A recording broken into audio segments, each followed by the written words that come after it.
Арамын сонсогчдоо өнөөдрийнхээ гайхамшиг ном нэвтрүүлгийг танд хүрэхэд бэлэн боллоо. За ингээ өнөөдөр бид нар Монголын залуучдын холбооны дээрх номонд дурлагдсан клубийнхантай энэ сар нэвтрүүлгийг хийж байгаа. Тэгэхээр өнөөдөр бас догийн маань ирсэн байгаа. Тэгээ урилгын хүлээ авч өнөөдөр ч гэсэн цагаарсан баярлалаа. За баярлалаа бүгдэнд нь оройн хүргэе. За одоо манай сонсогчид бас лайваар үзэж байгаа хүмүүс бол номын тухай нэрийг харж байгаа. Ойлаасаа яагаад энэ номыг сонгож нэвтрүүлэгт хийх болсон тухай асуултаар хэлэх үү? Хэлэх байх уу. За ном нь болохоор Монгол сүүлийн үед нэлээдгүй алдартай зохиолчдын нэг Аяар Зангийн Сахиус тангаанууд гэсэн номыг сонгосон байна. Сахиус тангаанууд ном бол бас хэллэгдээд бол нэлээд уцан. Гэхдээ одоо хүртэл нөгөө нэг эрэлт хэрэгцээ нэг өндөртэй номнуудын нэг ерөнхийдөө олдохгүй дамжуулж уншдаг байна уу гэдэг. Тийм байна уу, чамд байна уу, байхгүй гэж одоо хүртэл хайгддаг тийм алдартай номнуудын нэг болохоор бас өнөөдөр зорин барьж ирлээ. За баярлалаа. Тэгээд ном танилцуулах болсон шалтгаан маань бол ерөнхийдөө одоо 15 дахь хөтөлбөртэй холбогдуулаад яг энэ сэдвийг хүндий гэж бодсон л да. 15 дахь хөтөлбөр дээр болохоор залуучуудыгаа номоо авчираад биендээ энэ номыг нэг ч гэсэн удаа уншаад үзээрэй гэдэг санал болгох гэдэг одоо хөтөлбөр багтсан байгаа. Тэгэхээр та хэрвээ ном уншдаг бол энэ номыг нэг ч гэсэн удаа заавал уншаад үзээрэй гэдэг санал болгохоор номнуудаа бэлдэж ирээд уншсан байх юм бол хоорондоо ярилцъя гэд ийм хөтөлбөр багтсан. Тэгээд энэтэй холбогдуулаад бас өнөөдөр би яг номын тухай нэг номыг яагаад санал болгож байгаа тухайгаа бас өөрөө урьдчилаад онлайнаар, лайваар, радиогаараа дамжуулаад бас танилцуулъя гэж хэлсэн юм аа.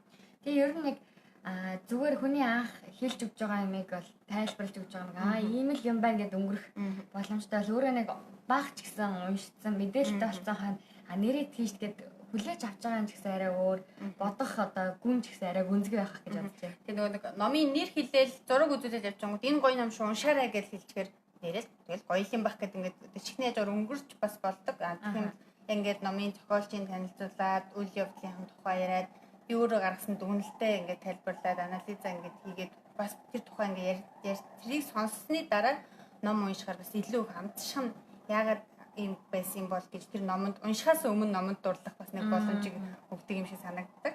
Тийм болохоор бас залуучуудаа ингээд номоо танилцуулъя. Би биендээ бас нэг ч гэсэн удаа ингээд гоё мэдээллийг тараая гэж бас уриалмаар юм аа. Яа баярлаа. Тэгээ бас нөгөө энэ номыг ялангуяа одоо 15-нд уншаад ирчүүл гэдэг ханаас 15-нд ганцхан ингээд номны талаар яриад өнгөрөхгүй.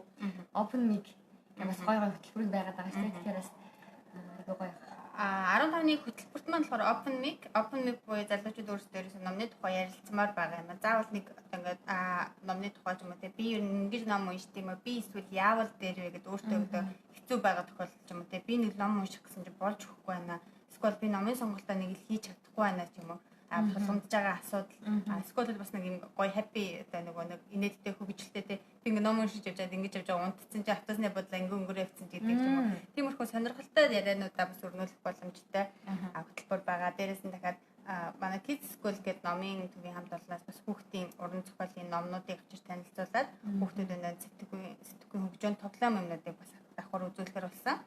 За баг тэгээ гуравт нь болохоор номын нөгөө чөчөн хийх буюу биний ном санал болгох хөтөлбөр багтсан байгаа. Энэ санал болгох гэдэг би амар хүлээлттэй байгаа. Хин юу танилцуулах бол гэдэг мөн тэр хүлээлт зарим нь уран зохиолын ном танилцуулах, зарим нь шинжлэх ухааны сонин ном танилцуулах, шүлгийн ном ирэх бах тий. Зарим бүр философи номнууд ч ирэх бах. Тэгээ байж л нөгөө өөрийгөө хөгжүүлэх, хувийн хөгжлийн номнууд ирэх бах. Хувийн хөгжлийн номнуудыг монгол хэл дээр айгүйх олон ном байдаг би айгүй сүүл бас харсан л да. Тийм сүүлийн хэдэн жил айгүй их хэвлэж байгаа шиг байна. Тийм шиг байна. Тэгээ би болохоор солонгос хэл дээр айгүй олон хүний хөгжлийн ном сонсч ирсэн чинь монгол хэл дээр энэ ном байна уу гэж асуудалтай айгүй орж ирсэн надад ирсэн тийм. Тэгээд за иймэрхүү сонирхолтой сэдвүүдийн номнуудын биендээ санал болгох гоё юмнуудыг бас нэлээ хэрх юм байна да гэсэн хүлээлттэй байгаа. Тэгээ тэрнийхээ нэгийг бас би өнөөдөр надад бас нэлээ олон төрлийн би болохоор өөрийнхөө танилцуулах номоо бэлдсэн байгаа л да. 15-ны хөтөлбөр дээр хайлтын бэлдсэн байгаа. Гэхдээ би өнөөдөр дахиад жоохон шуналтай гэх юм уу. Дахиад энэ номыг бас нэг удаа танилцуулаад яриад үзмээр байсан болохоор өнөөдөр бүр зарим Сахиус тангаануудыг барьж ирээд урьдчилаад лайваараа радиогаараа дамжуулаад танилцуулъя гэд яриад ирсэн байгаамаа. Яа тэгвэл зэрэг зорилгыг баг-багаар нь олж сонсон доо. За тэгээ номны онцлогийн тухай ярих юм бол энэ маань яг гол дүрийн баатар маань бодит хүний одоо бодит амьдралаас гэх юм уу те сэдвүүлэн бүтээсэн зохиосон ном байгаа. Тэгээд яг гол дүрийн Баатар манлаа ятхан хуурч пүрүүг ингээд алдаршсан. Жононбэл Пүрүүжав гэдэг хүний тухай одоо гардаг. Тэгээд за аюур зан зохиолчийн хувьд болохоор эхлээд би зохиолч байгаа тухай бас тайлбарлая гэж бодлоо л да. Зохиолч маань болохоор тэрвээ та бүхэн анзаарсан бол амар их нэг судалгаатай бичдэг. Өөрөөсөө зохиолт ингээд зохиогоол хаамаагүй зохиож гэхээс илүүгээр судалгаан дээр үндэслээд ямар нэгэн түүхийн баримттай, он цагийн хугацааны баримжаатай газар нутгийн хувьд нөгөө Монгол их сурвалжтай гэдэг дээр үдчихэд нөгөө нэг Арангаа аймаг гэж ямар гүмбэс эдэр гэдэг нэг нэр маань нэршил маань өөрөөс шүү дээ. Аймагуудын нэршил өөр байсан. Тэгэл тэр үеийн нэршлэр нь ингээд яг хайж олоод тэр нэршил он цаг тэр нөгөө жаллаг одоо юу гэдэг нь уул ус хангаа нурууны нэрийн хүртэл яг тэр дээр үеийнхэн тэр нэршлэр нь гэж маш судалгаатай бичигддгээрээ бас жоохон өөрмөцтэй онцлог. Уншигчийн үгээс миний зүгээс харахад бол жоохон өмнөөс нь жоохон хэцүү гэх юм уу те. Яаж энэ бүх түүхэн судруудыг ингээл эргүүлээд чи ном бичгээс илүү өөрөө их түүхэн маш том судалгаа хийснийхаа дараа бичиж байгаа болохоор тэр нь бас маш бахархмаар нэг онцлогтой зохиолж байгаа. Тэгээд айгу уул сүртэй ханддаг тий. Хин нэгний үгээр биш ингээд өөрийнхөөс бол толгойд орж ирсэн хамаагүй бичдэг. Зүйлээрөө бичдэг биш. Яг бодож юмэг бичдэг гэдэг утгаараа аюур зан зохиолч маань бас их гоё өрмөс байж чаддаг. Түрүү та нар мэдэх юм бол 2 дээр 1 2 буюу 60 сууд 60 сэтгэгч мөн нөгөө бас алдартай ном байгаа шүү дээ. Хэлээ. Шүгдэн бөөгийн домог бас айгүй алдартай бас нөгөө хошоо хөвсгөл байгаль нуур дээр очсон чинь бөөгийн домог бас айгүй алдартай ном байдаг. За түүний дараагаар бол миний бүр үнэхээр зорин олж үйсэн ном бол Сахиус тангаанууц ном байгаа. Өнөөдөр Сахиус тангаанууцынхаа талаар нууцаа хуваалцъя гэж хэлээ. Нууцаас баг хуваалцаад явнаа гэж. Тэгвэл бас хойлоо энэ номын тэгвэл хуваалцах гэдэг шалтгааны бас дурдлаа. Тэгээд онцлог нь бас өөр нэмж хэлэхэд яг юу байна? Сахиус тангаанууцыг уншаад явж байхад яг уншаад дундаа орж явах мөчүүд бол бас айгүй зовлонтой гэх юм уу те хэцүү. Яагаад юм бэ? Нэрийг хангаад хэлж ямар зүдэрцэндээ нэрэл ингээд бүх юм сайхан одоо баян айлын хүү те айлын ганц хүү ингээд улам угсаа залгамжсан бэс ноён гүний хүүхэд ингээд бүх амьдрал сайхан байж идэл ганц ихнэр авснаасаа болоод ерөөс амьдрал нь ингээд оронгороо эргэлдэх юм уу те ингээд яагаад нэрээ ийм хэцүү юм бэ ганцхан юмнаас болоод ингээд бүх юм ингэж оронгороо эргэлдээ гэж нэг санаа зовоод дахиад байж идэл нөгөө тань тайлбар маань болохоор энэ ихэд одоо нөгөө хангаад дэлхийн хорлол усын хорлол гэж ярьдаг шүү дээ. Биднээс хамааралгүйгээр хангаад дэлхийг уурлуулсан ч юм уу тийм буруу хандсан гэж иймэрхүү маркер тайлбар яваад байж идэл бүх ном маань ингээд дуусаад үйл явдал маань өрнөөл дуусна нөгөө пүрүүгүн маань өөрөө нөгөө одоо ингээд амьдралдаа гэх юм уу дүгнэлт хийхдээ энэ бол ерөөсөө байх ёстой юм байдгаараа л явах ёстой зам явдгаараа л явсан зам ясны л асуудал гэж тайлбарлангууд хүн намайг бол амар тайвшруулсан л да. Би ганц ном унших хооронд ингээд амар стресстэй амар зовлон аваад байжсэн гинт нэрээч тэмдээ хүн ингээд зоргоор нь юм орхиод те нэг юм хит их авчрах хит их санаашрах хит их гэж туйлдаж стресслэх нь бас нөгөө талаар амар хорлонтой юм байна те байх ёстой юм явах ёстой юм явдгаар нь явуулаад өнгөрөөж бас сурах хэрэгтэй юм гэдэг маш том сургамжийг өөртөө би авсан л да. Тэг нөгөө зүүр өгöd шүү дээ. Замын жингийн цоо явж л байдаг, замын нохот хутсч л байдаг гэдэг. Яг тэрэн дээр гардаг шиг. Хэрвээ би замын нохот болгондоо зурлалт замын нохот болгоноос ингээл чи яагаад над руу дараад байгаа ингээд байх юм бол хэвч урагшаа явж чадахгүй. Өнгөрөх системийг өнгөрөөж сур гэдэг маш том мессежийг яг энэ номнаас энэ номны төгсгөлдөөс ерөөсөө хүлээж авсан. Тэгээд үйл явдал маань бол миний авч байгаа мессежээс шал өөр мессеж ирж авч байгаа л да. 1900. Тэгээ ном гэдэг яг ийм сонирхолтой. Тэгээ ном гэдэг ийм сонирхолтой амар би сүлд нийцээд би нөгөө хүсэн хүлээж унших гад дурлаад байсан номноос ямар өөр төсөөлөг өөрөө хизээж урд нь бодоогүй ийм анализ хийгээд өөртөө мессеж ямар сонин мессеж авч байгаа гэж бас жоохон гайхаж ирсэн. Тэгээд хүлээгээгүй үрдэн гэсэн тийм ээ. Номын хувьд болох юм бол бүлгүүдийн хэлмээр нуурын тайлаг, гурван ноён бунхан, одоо ягаан дээр дэлхийн харын сайн эрс, дурсамжийн сүдэр, буган өшөөний нууц гэдэг дандаа хангаа дэлхийн тухай тий хангаа дэлхийн байгаль орчны тухай яагаад ийм юм болсон ч юм уу яагаад тэр буган хөшөө гэдэг юм үүссэн нуурын тайлагыг яагаад хийдэг тухай ч юм уу ингээл ерөөсө хангаадлагын үйл явдлын өрнөлдөө нэг тэр пүрэв гүн гэдэг альтертай хуурч ятгах хүний амьдралын тухай гарч байгаа боловч цаад философи нь тийм одоо би нэг нөгөө зохиолч маань л өөрөө хүмүүст хүрэх гээд байгаа философи нь өөрөө ийм гэдэг хэлээд байгаа юм байна л гэж ойлгосон л да. Хэдийгээр хангаадлагын дээр бид нар хангаадлагыг буруу хайрцанаасаа болоод ч юм уу тийм хүний тэгэхээр хангаадлагыг буруу хайрцан гэдэг юм бид нар буцаа майн дээр л өөрийнхөө сэтгэхүйгээр л хүлээж авч байгаа болохоос хангаа гэж хүн ч юм уу хин нэгэн ирээд биднэрт ямар нэг юм хийхгүй байгаа шүү дээ. Тэгэхээр сэтгэхгүй маань тэгэж хүлээж авч байгаа бидний сэтгэхгүй өөрөө өөрсдийгөө тэгэж барьж хүлж хайрцагт оруулаад өөрсдийгөө л өөрийнхөө сэтгэхүйгээр л өөрийгөө л ингэж одоо байхгүй болгоно. Тэгээд стресс болж ингэдэг боловч яг үнэндээ бол тэр сэтгэхүйгээ өөрөө задлаад өөрөө маш цэгцтэй ч юм уу те энийг ингэж хайж орхиж сурдаг авах юм аваад хайх юм хаяад ингэж явах юм бол амьдрал ерөөсөө тэгэж бартаад зам гэдэг юм бол бараг байх боломжгүй байх ёстой гэдэг тэр философиг л агуулсан юм байна гэж маш томор өөртөө ерөнхийдөө ойлголт мессежийг авсан. За тэгээд нөгөө гол дүрийн баатар маань нөгөө ятхан хуурч пүрэв гүн гэдэг байгаа хүмүүс яг бодит амьдрал дээр яг байсан бодит хүний тухай байгаа. Түүхээс гэдэг байгаа нөгөө зохиолын гол дүр маань яг бодит хүн. Пүрэв гүн алдарсан Жон Бэлэн 1924 оноос Улаанбаатар хотод дээр суурьшсан. Тэгээд тэр болтлоо нутагтаа бол маш алдартай. Одоогийнхоор бол бидний мэдгээр бол Баянгор аймгийн арга батг барилж ирсэн. Нөгөө дээр үе нэршлэрээ болохоор яг сайн мэдэхгүй байна л да. Одоогийнхоор бол Баянгор аймаг Уурханганы тэр зааг хавцаа газар.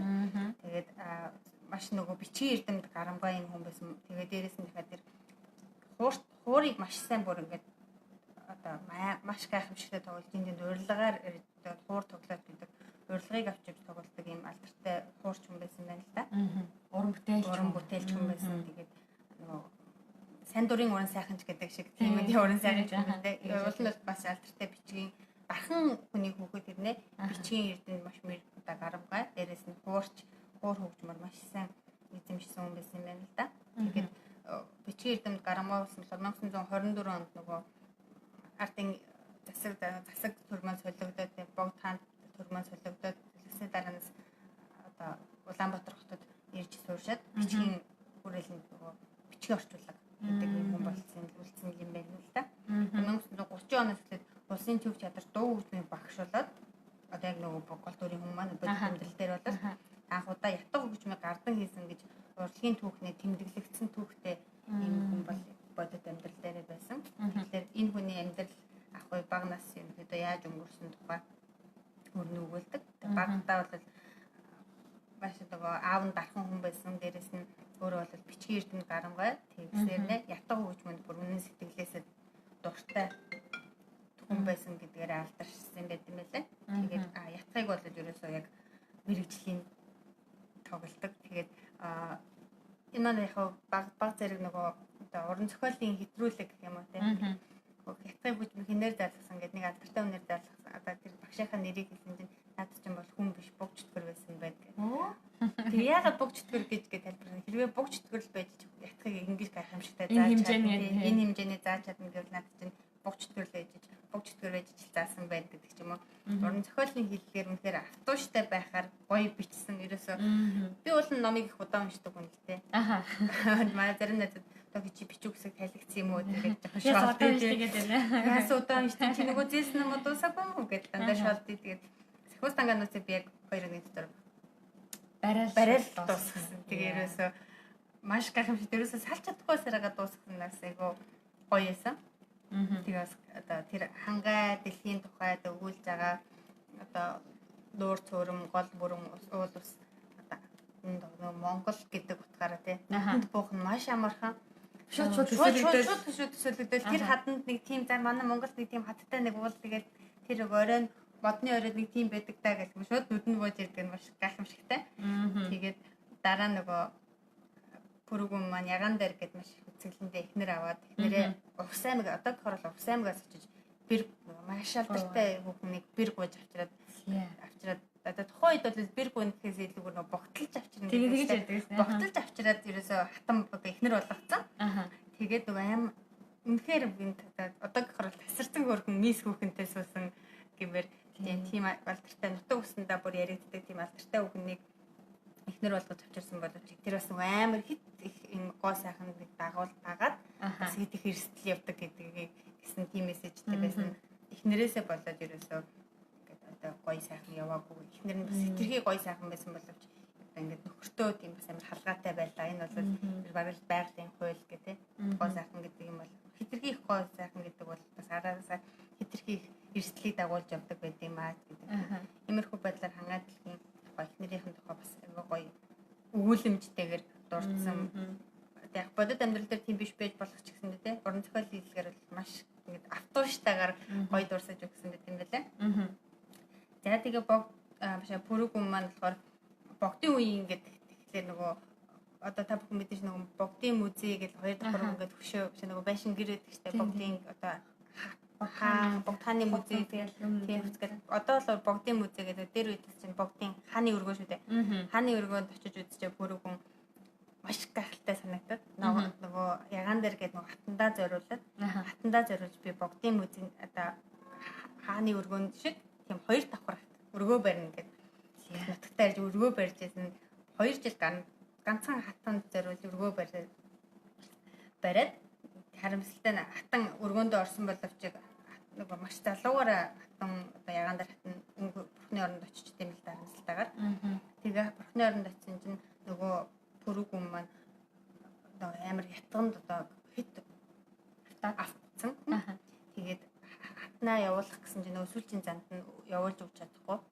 Тэгээд татнаа гэрт нь одоо хар гэрт ингээд одоо бор гэрт нь оруулсан гэх юм бор гэрт оруулсан гэх юм юу гэж ярьдаг хэлбэртэй юм болоо гэрт оруулсан одоо нөгөө хөдөөлүүлж чадахгүй гэртээ байлгаад байна гэсэн үг байхгүй. Бол нь хатны нөгөө талгаж хулцаатны чи хөдөөлүүлэх хэрэгтэй хөдөөлүүлж чадахгүй хатан гэртээ хатан тийм хэвээр байдал чи явуулж чадахгүй байлгаад байдаг. Тэгээд та яагаад байлгаад байгаа гэхэд миний одоо ятгын аянд тэр маш сайхан дуулдаг. Тэр миний л ятгын аянд босч ирж чадна. Та нар одоо бурхан болсон гэдэг надад худлаа хэлээд байна гэдэг. Нэг төрлийн хагас тийм галзуурлын байдалтай болсон гэхүү дээ. Сэтгэл зүйн өөрчлөлт орсон. Тэгмүүд ерөөсөл хатнаа хөдөөлүүлэхгүйгээр гэртээ байлгаад өөрөө ятга өгч өдөржин шинж ятга өгчмөө тоглодог болсон. Тэгээд өөрийнх нь нөгөө ятга өгчм тоглоод ингээд баг зэрэг ингээд одоо транзит болно гэх юм уу те. Өөр ертөнцид очиод гэх юм уу. Тэгээ хатныгаа босч ирсэн байна гэдэг ингээд хардаг ч юм ингээд. Ятга өгчмөндөө бүр хит автцаад одоо нэг кино алдартай кино гэдэг шүү дээ. Secret гэдэг төгөлдрөөр тоглоод тийм Жей Чао гэж жүжигчнийг авсан. Яг тэр киноноор гардаг шиг ятга хөгжмөр ерөөсөө тэгэж одоо хатга хөгжмөнд орж тэр киногийн Монгол хувилбар шиг юм эсвэл тэр кино энэ уран зохиолын хэлбэртэй болсон юм шиг тиймэрхүү ятга хөгжмөнд автад надад ерөөсөө энийг уншиж байхад яг тэр Secret киноны төгөлдөр уранд аяаж автдаг тухай тэр дүр зураг бүр ингээд Монгол орчинд те Монгол гэр дотор Монгол ахуйд яг тэр транзит ятга хөгжим тоглоод тэр өөрчлөлтөнд орж ийн өөр ертөнцид очихоор ингээд транзитд орж ийн гэдэг тийм төсөөлөл бууж ирж байсан л да.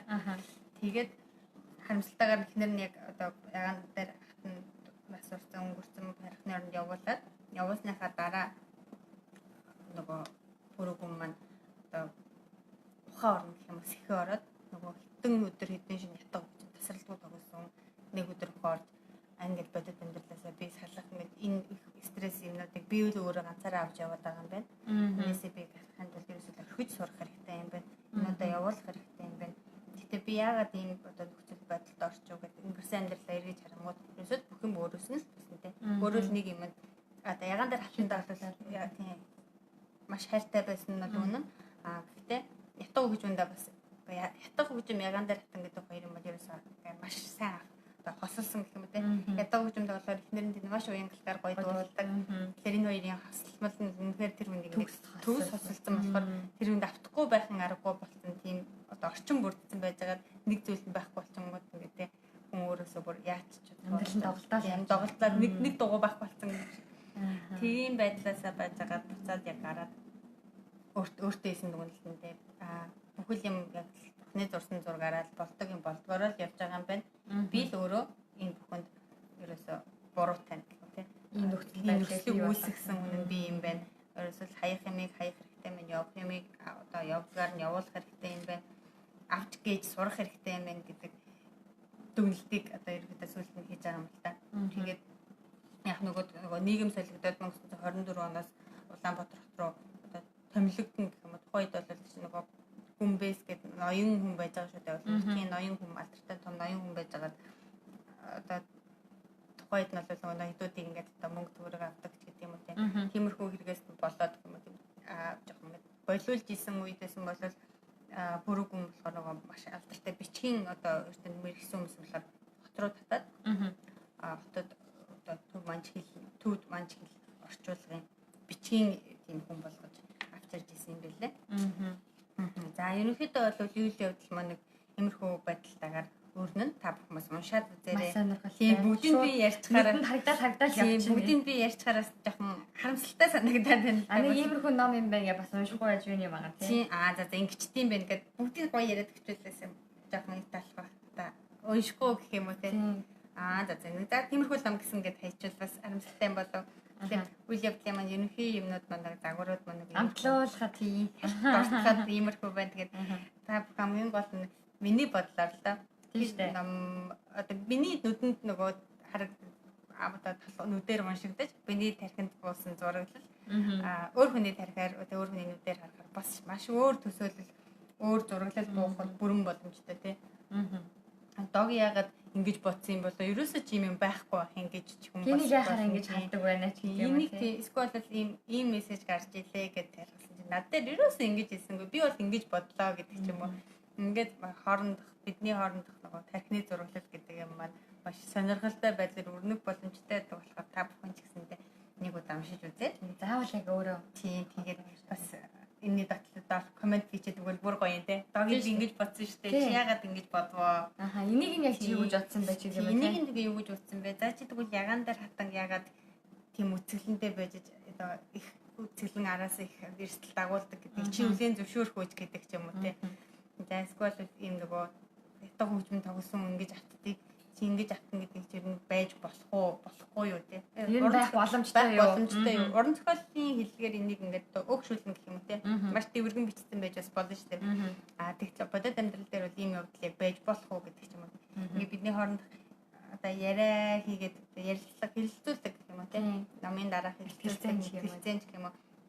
Иймэрхүү байдлаар хоорондоо яриагаа хоорондоо заавал яг нүр мөрөө одоо юу гэх юм онлайн те систем SNS гэдэг ийм систем маань их сайхан хөгжсөн байхад хааваас нь бусаанд байгаа бодвол аливаа хоёулаа нэг сахиус тангаан тухай нууцын тухай нэг яриад гэж дуудах нь бас жоохон тийм болохоор интернет ийм сайхан хөгжсөн юм чинь зүгээр онлайнаар те сэтгэлээ маш сайхан бичингүүд орно. Би ингэсэн би ингэж бодсон шүү. Нэрээ ингэсэн байсан шүү. Наадхан чинь үнэхээр санал нийлсэн гэдэг ч юм уу. Иймэрхүү байдлаар хоорондоо маш гоё харилцдаг байгаад харилцаагаа бибинийхээ одоо алдааг нь хийж өгдөг байгаа тий. Анализ хийдэг. Ингээд номын тухай анализ хийсэн. Боловсруулж чаддаг. Бибинийгээ тэрийг бас дэмжиж өгдөг юм одоо байвал. Үнэхээр залуус маань бас багч гэсэн хөгжих болоо. Тийм өөр юм дээр ч гэсэн яг тэр нөгөө дадал хөвшил болчих юм бол эргээр нөлөөлөх гэж би яг чанаг ярьж байгаа ч бас асуу гэж бодож байгаа хэрэг. Сүүлийн үед бол Солонгос туранхай эмэгтэйг хөөхний одоо хэмжүүртэг аваачаад байгаа шүү дээ. Хүлэн зөвшөөрч байна. Үгүй би хэд торгоо ерөнхийдөө нийтээрээ тэгэхээр тэр манаас нөгөө нэг сэтгэхүйг тийм болгоод байгаа байхгүй юу? Тийм л бол хөөрхөн гэсэн тийм сэтгэхүйг програмчилж оруулж байгаа юм ингээд өдөр болгон сонсоод тахаар нэрээ тийм юм уу гэдэг юм би одоо өөрийн мэдлгүй ингээд өөртөө суугдана гэх юм уу тийм баг багаар ингээ худал үгийг мянга татвал үнэн болно гэдэг шиг туранхай эмэгтэй хөөрхөн гэсэн үгийг сонсоод хагаад нэрэл туранхай эмэгтэй хөөрхөн байд юм болов гэсэн тийм нүдээр харна тийм нүдээр хараад эхэлчихдэг тийм туранхай эмэгтэй харсан чинь нэрэж хөөрхөн шаргадаа нэрээ хөөрхөн юм байна гэж хүлээн зөвшөөрч хэлдэг ч юм уу тэгэхээр тэр яг худал үгийг мянга татвал үнэн болно гэдэг шиг тэр бас хитрхи их нэг юм хитрхи нэг тал руугаа туйлшрах юм бол бас алдаатай уул нь алдаатай байж болно. Гэтэ үнэн ч байж болно л да. Яг гэтэ туранхай эмэгтэйгийн хувьд бол би миний хувийн зүгээс бол би санал нийлмээргүй байна. Яг гоё нэг таарсан хүн гэж байдаг чинь багтай шиг. Магшилсан таарсан юм уу гэдэг. Тэгвэл чиний хар ягаахтай маань хэр магшилсан таарсан гоо үзэсгэлэн бүсгүй байсан болохоо чи юу гэж төсөөлдөг? За буулгаснаар болов нь штэ. Номон дээр бол үнэхээр төгс гэж буулгасан. Үнэхээр нөгөө нутагтай алтартай гэж зартай алтартай гэхэлэр ч одоо Монголын дээр үед 1900-аад онд зартай алдартай байна гэхэлэр тэр үеийн тэр будаг шун хувцас хүнээр ямар байсан бэлээ. Тэгэхэд л хүн хараад шууд ямар хөрх юм бэ гэдэг байсан гэхэлэр үнэхээр л тасархай хөрх хөөгөн байж л гэж бодож байгаа. Тэгэхдээ би нэг юм яриад işte жоохон намаас хадварчлаа яг энэ дээрээ тайлбарлахын тулд хэлмээр байна л да. Охтууд нэмэгтэйчүүд ингээ нүрээ буддаг те өөсөв дардаг ч юм уу өнөд төмсгөө тодруулдаг ч юм уу ингээд харахаараа хөрх харагдаж эхэлдэг те. Яг тэгвэл ярьлах юм бол бас өөрч хийж болох бол ингээд талтай боломжтой болчихно те.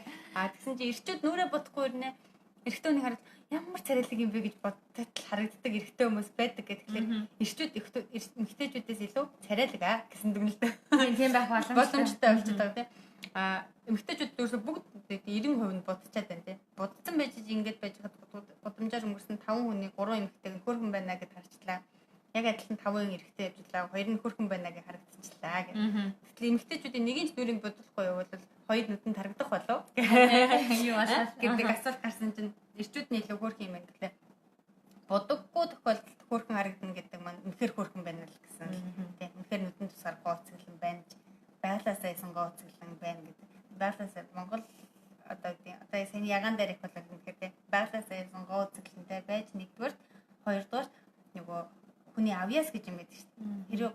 Хэрэг царайгаараа гооцглонгүйсэн ч гэсэн сэтгэлийн гооцглон байхаараа одоо анхны сэтгэл нь хөөрхөн биш гэж бодсон ч гэсэндээ сэтгэл нь гооцглон бол ингээд явах тусам хүний хөөрхөн харагдуулаад татагдаад тийм үнтэй цуг баймаар харах тусам улам хөөрхөн байж царай гэдэг нь нүдэн дарахтаа доторх гооцглон харагдаад ирэхээр үнэхээр гооцглонгийн тухай бас ярихгүй байхын аргагүй болгодог зүйл байсан болов. Тэгэхээр ягаан дээр атныг үнэхээр хөөрхөн гэж үндэгс нь бас нөгөө авьяастай үнэхээр тэр холны тэр маш уянгалаг сайхан холоо гэдэг үнэхээр царайн тийм миний нүдэнд тийм гэж харагдлаа ч гэсэндээ үнэхээр төгс байжээ гэж хүлээн зөвшөөрөхөөр авьяас бас доторх чин сэтгэл чин хайр нь бас байж чаддсан болов гэж одоо хувьдаа бодсон. За одоо яг сонсож байгаа хүмүүсээс бас энэ номыг уншсан хүмүүс байгаа л байглаасаа одоо заяасан гоо үзэсгэлэнтэй хүн гэхлээр танд ямар хүн төсөөлөгдөж юм бас асууя. Бас комментээр үлдээгээрээ хэрлэн Хекама Монголоос орсон маань тийм шүү үнэхээр сайхан номоо гэсэн маань Хекаманаас уншсан байгаа мэдээж харахгүй манай Хека айгуу сайн ном уншдаг. Тэгэхээр Хекаас энэ номын тухай өөрийнхөө сэтгэлийг үлдээгээрээ чи минь бас хэр их одоо ямар хатныг төсөөлж уншив те юу харагдав нүдэнд нь. Тэгээ дээр үед миний сонирхоод бас сонирхолтой хэлэхэд одоо орчин үед жижигхэн нүүртэй хүнийг туранхай хүнийг солонгос хүмүүс ер нь жоохон царайлаг хөөхөн гэсэн хэмжүүрт оруулаад байгаа. Тэгээ гэтэл дээр үед эсрэгээрээ урт том шанаатай том дохтой хүнийг солонгос хүмүүс хөөхөн гэж хүлээн зөвшөөрдөг гэсэн. Тэгээд дээр үеийн одоо бүр хар зураг мөрнөөс харах юм бол ер нь хаттууд нь жоохон тиймэрхүү нүүр царай хэлбэртэй хүмүүс их байсан. Тийм эмэгтэйчүүд хатан бол сонгогддог байсан гэсэн тийм нэрээ байдаг юм байлаа. Тэгээд манайханд ч юм бол ерөөсөө одоо бараг хэдэн зуун мянган жилийн турш явж байгаа ганц зүйл байгаа шүү дээ. Нөгөө Монгол хатны хацар гэдэг. Монгол хацар гэдэг хатартай хацар ерөөсөө. Тэр ер нь дуусахгүй хацар одоо хүртэл маш том ингээл хөрхөн хүүхнүүдийг ч юм уу одоо мис эмэгтэйчүүд хацар гоо бүсгүүлэр хацар гоо байна гэдэг бас чухал шалгуур юм шиг санагдаад. Одоо ч гэсэндээ тийм гоё хацартай охтуудыг харахаар энэ Монгол хацар байна те. Ерөөсөө хизээч буухай гэдэг үнэхээр хинч харахгүйгээр Монгол хацар байна гэж тайлбарлаж байгаа. Цаанаас Монгол хүн мэдэгдэж ингээл. Тэгэхээр үнэхээр бас сонирхолтой содн тэгж бодох юм бол үнэхээр гайхалтай гэж байна. За тэгээд хоёлаас үйл явцын тухай ярьчих. Тэгвэл энэ дээр нөгөө ятг хөгжмийн тухай бас гараад байгаа шүү дээ. Энэ тухай ятг хөгжмийн бид нар бол би бол яг энэ номыг унших хүртэл ятг хөгжмийг одоо хятадаас юм уу солонгосоос ч юм уу Монголд орж ирсэн болов гэсэн ойлголт тийм шүү байсан. Хөгжмөд авахтал хөгжмөдөө хуучир байна, шаан зай тийм. Яг ч Монголд нэг мэдрэмж нэг тийм шүү дээ. Эсвэл бидний авсан боловсролын хэмжээгүй болохоор түүх. Яасан морин гураа айгуу сайн мэддэг. Морин л Монгол гэдэг буцаад одоо ятг шаан зэг ч юм ингээд мурдаас одоо хятад соёл ч юм уу хөөслний хятад соёл эсвэл солонгосоос орж ирсэн. Хитрхи солонгос хятад юмн дээр тэр тухай гардаг болохоор ч тэр юм уу яг үүслийн тэр тухай л гэж бодцсон одоо юм тийм ойлголттой төрсэн байдаг юм шиг байна л да. Тэгээд яг ном уншсны дараах болохоор ятаг хөгжим болохоор яг хятадас байх нэг мөн боловч Монголд орж ирэх нөгөө монголчлон гэдэг үг гэдэг тийм монголчлонтэй монгол ятаг хуур гэхэлэр арай жоохон өөр хөг аялгууд дууралт нь өөр. Яг яагаад тийм болчих гэсэн чинь нөгөө доор нь ингээд модоор хийж байгаа доор нь ордог мод суур мод тийм хийсэн мод тэгээд дээрэс нь тэн дээр оруулж байгаа тэр нөгөө утас ялгсан утасны бодломоор дэдий одоо хөгжмийн зэмсэг маань үйлдвэрлэл юм анх бүтээгдсэн гэдэг маань өөр байж болох ч гэсэндээ нөгөө тухайн орчин нөхцөлдөө дасаад тухайн байгаль цаг уурынхаа нөхцлөөс мөн хийж байгаа тэр нөгөө хуурчин гар дарахны гар тэгээд нөгөө морь одоо тэр юм дээр жахтас сутас болон модны чанар гэх гар дүслээс нь хамаарат хэлбэр дүрсээс нь хамаарат мод нь хэдэн настайснаас нь хамаарат дууралт нь өөр болчиход тэгэхээр Монгол ятаг, Солонгос ятаг, Хятад ятаг гэдэг тусдаа байгаа боловч дууралт гэдэг юм маань яг одоо бидний харахад нүдэнд адилхан ятаг, адилхан хөгжим хэлбэртэй харагдаад байгаа ч гэсэндээ дууралт гэдэг юм маань шал өөр Монгол ятаг дахиад шал өөр дуурдаг гэдэг тухай бас энэ тухайн дээр гард юм байлаа. Тэгээд тэр ч утгаараа юм 1930 онд тэр улсын төв чадварт хөгжмийг анх түүхэн тэмдэглэгдсэн анхны одоо ятгахч ятгын тухай мэдээллийг Пүрүгүн буюу манай Цахиус Тангануц намын маань гол дүрийн нэрээр түүхэн тэмдэглэгдэн үлдсэн байт юм байлаа. Ятаг хөгжмийг бол одоо бидний мэдхэр ятгыг бол эмэгтэй хүмүүс хөвчлэн тоглодог шүү дээ. Тийм эмэгтэйлэг хөгжимтэй дуурал юмнууд маш уянгалаг нэг тийм найрланхай тийм мэдрэмж нь бас нэг тийм уянгалаг байдаг шүү дээ.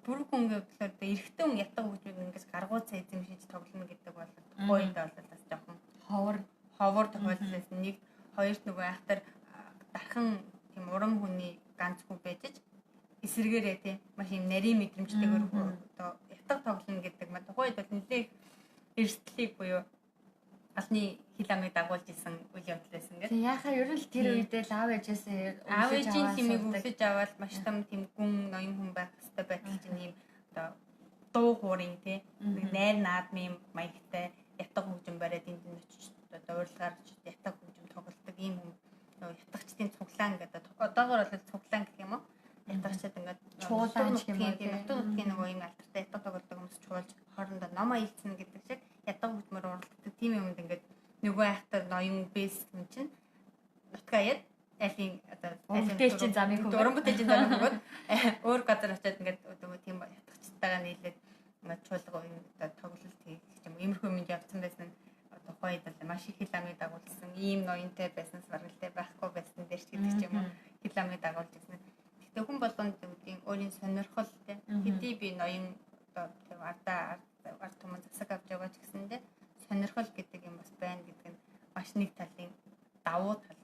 Ганцхан юм давтал би ноён хүн юм байх хэрэгтэй гэж занхаагаа суугаад байдаг биш. Хийх ёстой маа хийдэг. Ноён бол ноён засаг бол засаг авч явдаг хэрнээ өөрийнхөө сонирхолтой чөлөөт цаг өөртөө гэдэг өөрийн гэдэг орон зайг үүсгэнэ гэдэг маань бас өөр том соёл. Одоогоор бол бидний хувьд бол маш том соёл болж төлөвшмөр байгаа зүйл юм тийм. Өөрийнхөө стрессийг тайлж чаддаг, өөрийгөө бас ингэж хөгжөөж чаддаг, авч явж чаддаг, өөртөө цаг зарцуулж чаддаг байна гэдэг маань бас чи бас чадвар байгаа байхгүй ялангуяа салан одоогийн бидний залуусад бол энэ бол маш том хэрэгтэй зүйлсийн нэг болоод тийм. Ганц хичээл хийгээд ч юм уу ганц ажил хийгээд ерөөсөө өглөө 8-аас орой 8 хүртэл ажил хийгээл орой гэртээ очил унтаад өгдөг энэ бол бас нэг төрлийн залуу хүний хувьд бас маш их харамсалтай зүйлүүд гэж үздэг. Тэгэхээр өөртөө цаг зав гаргаад 7 хоногтой заавал өдөр болгон нэг ятаг тоглолт ч юм уу нэг тийм юм биш те. Яг нэг тогтмол хугацаагаар нэг ганцхан цаг байсан ч бас болно шүү дээ. Тийм шүү дээ өөрийгөө хөгжүүлэх, өөртөө цаг зав гаргах гэдэг маань бас маш их том соёл болж байгаа юм бас залуусаа бас уриалмаар байна. Тийм одоо гэдэг өөртөө зориулсан өөрийгөө хөгжүүлэх бас өөрийн гэсэн нэг орон зайтай болоосай тэгж гэсэндээ бас тэг заавал ятаг гэлтгүү юу ч хийж болно шүү дээ. Тэр өөрийгөө залуучуудын хувьд залуучуудад спорт гэж болно, ном уншиж болж байна, дуу сонсож болж байна. Дуу хэрвээ авьяаст үнэхээр босаа авьяаст бол дуу зохиодог ч юм уу. Оролдоод үзэх хэрэгтэй. Тийм болохоор бас залуучуудаа бас тийм тал дээр бас нэг удаас уриалмаар байна. Нэг өөрийгөө сольж үзээрэй гэж юм. За баярлалаа. Тэгээд энэ номыг одоогийнхоо хувьд бас уншаад санал болгоод байгаа шалтгаан бас байгаа. Гэхдээ өөрөө бас нөгөө хоёлаа анализ хийж сурах морх гэж ярьсан. Чиний хувьд бас хийсэн анализ юу байгаа болоо? Тэр олон ном дотроос өнөөдөр сонгож сонгосон шалтгаануудыг бол хамгийн нэгдүгээрт бол яг нөгөө Монголын орчин үеийн уран зохиолын номнуудыг бас нэг ч гэсэн удаа уншаад үзээрэй гэдгийг залуустаа санал болгохуднаас уран зохиолын номнууд тэгэхээр хит их том ном ч юм уу эсвэл хит нуршуу ч юм уу тиймэрхүү ном бас нэг жоохон үргэлжилсэн үгийн зохиолтой ном уншчихаар ингээд анхны ном тиймэрхүү ялангуяа анхны ном тиймэрхүү болчоор 2 дахь 3 дахь номлого орохоос айгаад ингээд зүрхшээгээд яа гэл ингээд хойшин тавьмаар санагдаад байхгүй. Тэгэхээр анхны номнууд маань ялангуяа юм аюул зэн зохиолын юм уу иймэрхүү гоё сонирхолтой те үйл явдалтай үнэхээр өгөөжтэй бүр ингээд нүдэнд зураглал нь бүр нүдний үн ингээд жирэлзээд өнгөрдөг тавьж болдоггүй тавьж болдоггүй ерөөсө 2 хоногийн дотор шүн сууж байгаа ч хамаагүй дуусчихад метроны буудлын дээр зан метрог өнгөрөөч нэгээ дуусгачих гэж аваад цадаг тийм номыг хамгийн анхны үед уран зохиолын ном ялангуяа уран зохиолын ном уншдаггүй хүмүүс байх юм бол тийм номоор уран зохиолын ном хэлэх юм бол үнэхээр хамтууштай тий уран зохиолын ном уншаад баймаар ийм байдаг болохоор нэгт хоёрт яг орчин үеийн уран зохиол Монгол уран зохиол ялангуяа нэг тийм дими хязгаач гэх юм уу тий хаамаагүй сэтгэлтэй биш яг түүхэн сэдв бодит сэдв бас судалгаан дээр үндэслэсэн гэдэг утгаараа маш хүртээмжтэй юм зохиол байдаг болохоор энийг бас би ийм утгаар нэгдэх шалтгаан маань орчин үеийн уран зохиолтой танилцаарай. Иймэрхүү номнуудаар хэлэх юм бол үнэхээр өөр өгөөжтэй номыг сонголт байж чадах байхаа гэдэг утгаараа нэгдүгээр сонгосон.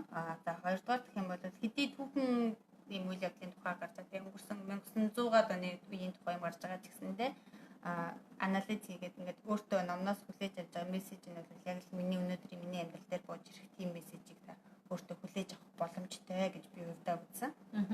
Миний хувьд бол ерөөсөө түрүүний бас хэлсэн шүү дээ нөгөө төсөөлөөгүй шал өөр үр дүн гарч ирсэн. Нөгөө замын ингээд замаар өнгөрч байгаа жингийн цуваа явж байдаг. Замын ноход хуцаж байдаг. Замын ноход болгоно дайрах шаардлагатай. Тэр болгонд би өнгөрөөж чаддаг тийм өөртөө тэгж хүчийг, энергийг сэтгэхүйн хувьд өөрийгөө тэгж маш сайн чөлөөлж чаддаг байх. Одоо хэрэгтэй юм байна гэдгийг энэ номноос авсан миний хамгийн том мессеж байсан. Тэгэхээр залуучууд уншаад үзээрэй. Зарим нэг нь бол зүгээр ягаан дээр их ингээд маш шүтээд өнгөрдөг ч юм уу. Ягаан дээр хатныг ч юм ингээд шүтээд өнгөрдөг ч юм эсвэл хуурийн тухай маш сайхан сэтгэлтэй үлддэг ч юм уу. Ингээд хүн болгоны сэтгэл өөр байх. Гэхдээ яг номноос ерөнхий таймаар авч байгаа мессеж гэдэг утгаараа бас анализ хийж залуус маань бас нэг удаа үзээрэй гэж. Тэгээ өөртөө уншаад яг энэ хааныг хатныг бас өөр гарч байгаа дүрийг бас эх орныхоо гой сайхан байгалыг төсөөлөд үзээрэй гэдэг. Номын үед бол үнэхээр гайхамшигтай 2 хоногийн дотор хэдэн 20 ангитай киног 2 өдөр үзэж байгаа мэт сэтгэл төрөх болов гэж бодож байна. Айхтар зузаан нам бол биш байгаа. Айхтар зузаан нам биш. За хуудсын тоолох юм бол 250 үзсэн ном. Жижиг ном шүү дээ. Нэг хуудас 250 үзэж байна. Би бол 2 хоногийн дотор уншсан гэдэг зарим нэг ном ямар удаа уншдээ бэ гэж хэлж бас магадгүй л. Зарим нэг нь 8 цагийн дотор бариад дуусгасан ном өдр гэж ярьдаг тохиолдол байдаг болохоор хувь хүний онцлог ном унших хурд гэдэг маань л хэвээр хүний онцлог болохоор за маш их баярлалаа. Тэгээд нэвтрүүлгийн маш олон хүмүүс өргөжлөлийн бас сонсож байгаа. Тэгээд дараагийнхаа нэвтрүүлэгт хоёлаа уулзтаа бас нэгэн гоё амттай гоё байх уу чухал мессеж өгсөн номыг хамтдаа хэлцээ тий. За өнөөдрийн номын нэвтрүүлэгт гайхамшигт ном нэвтрүүлгээр бидэнтэй хамт байсан залуустай маш их баярлалаа.